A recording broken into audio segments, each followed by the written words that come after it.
हज़रत सैयदना अहमद बिन इसहाक़ रहमतुल्लाह ताला अलैह पाण फरमाइनि था, मुंहिंजो हिकिड़ो भाउ ग़रीब हो, लेकिन ग़ुरबत जे बावजूद भी हर साल क़ुर्बानी कंदो अल्लाह ताला जी राह में।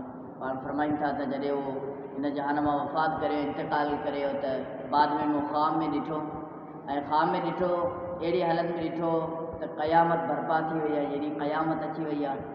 ऐं बाद में मूं पंहिंजे भाउ खां पुछो, या आख़िरी मां फ़अल अल्लाहु बिक, यानी ए मुंहिंजा भाउ, अल्लाह साईं तव्हां सां कहिड़ो मामिलो फरमायो? त पाण फरमाइनि था, मुंहिंजे भाउ जवाबु ॾिनो, अल्लाह तबारक व ताला मूंखे बख़्शे छॾियो। ऐं कहिड़े सबबु?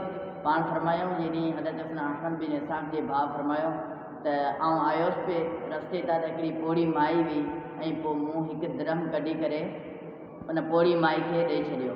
उनजे सबबु अल्लाह ताला मुंहिंजी बख़्शिश फरमाए छॾी।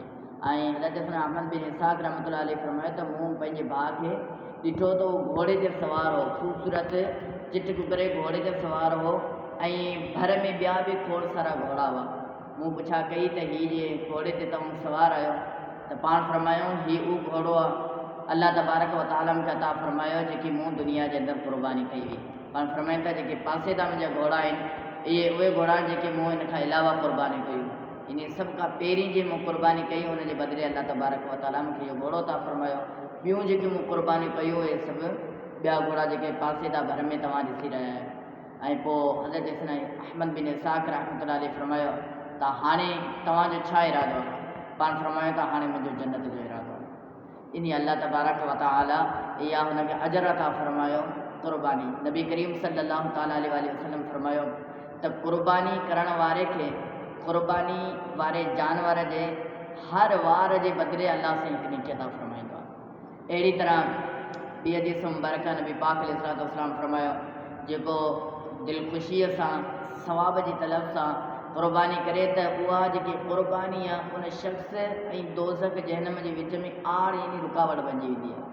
अहिड़ी तरह नबी पाक अलैहिस्सलाम जी हदीस पाक जो मफ़हूम आहे त महबूबन करीमन सल्लल्लाहु अलैहि वसल्लम फरमायो त ए फ़ातिमा, तूं क़ुर्बानी वटि मौजूदु हुज, इन जे करे क़ुर्बानी जे जानवर जो रतरो कतिरो पहिरियों कतिरो रत जो ज़मीन ते किरंदो, अल्लाह ताला बख़्शिश फरमाए छॾींदो आहे। ऐं उहे माण्हू जेके अल्लाह ताला जिन खे तौफ़ीक़ अता फरमाई आहे, जिन वटि पैसो आहे, उनजे बावजूदु क़ुर्बानी नथा कनि, उहे हिन हदीस मुबारक मां इबरत हासिल कनि। नबी पाक सल्लल्लाहु अलैहि वसल्लम फरमायो, हदीस पाक जो मफ़हूम आहे त उहो माण्हू जंहिं वटि वुसाअत आहे, ताक़त ऐं कुदरत आहे, उनजे बावजूदु बि क़ुर्बानी न करे त उहो असांजे ईदगाह में न अचे, त केॾी वॾी वाइद आहे। अल्लाह तबारक व ताला असांखे क़ुर्बानी करण जी तौफ़ीक़ अता फरमाए। इन खां अलावा हिकिड़ी ॿी ॻाल्हि बि असां ज़हन नशीं रखूं त जेको जानवर असां अल्लाह जे राह में क़ुर्बान करियूं था, क़ुर्बानी लाइ करे उन ते ज़ुल्म न करियूं, उनखे ज़्यादा तकलीफ़ न ॾियूं, छाजे करे उहो बेज़बान आहे,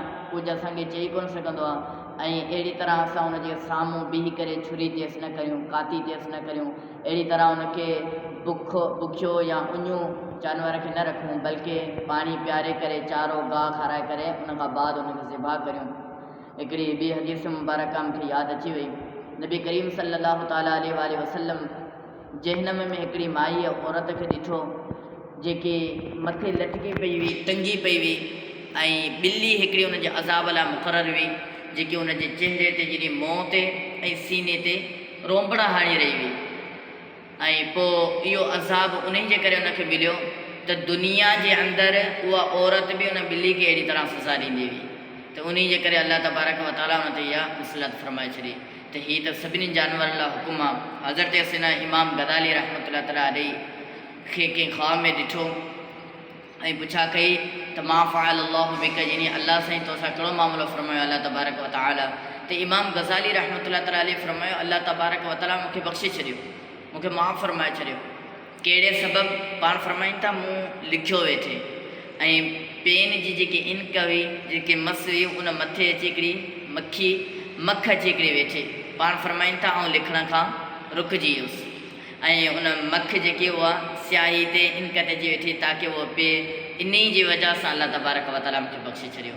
यानी केॾो नंढो अमल आहे, लेकिन जानवरनि ते रहम करणु, इन में अल्लाह तबारक व ताला राज़ी थींदो ऐं अल्लाह जो रसूल राज़ी थींदो। अल्लाह पाक असांखे जानवरनि ते ज़ुल्म करण खां बचण जी तौफ़ीक़ अता फरमाए। आमीन बिजाय नबी।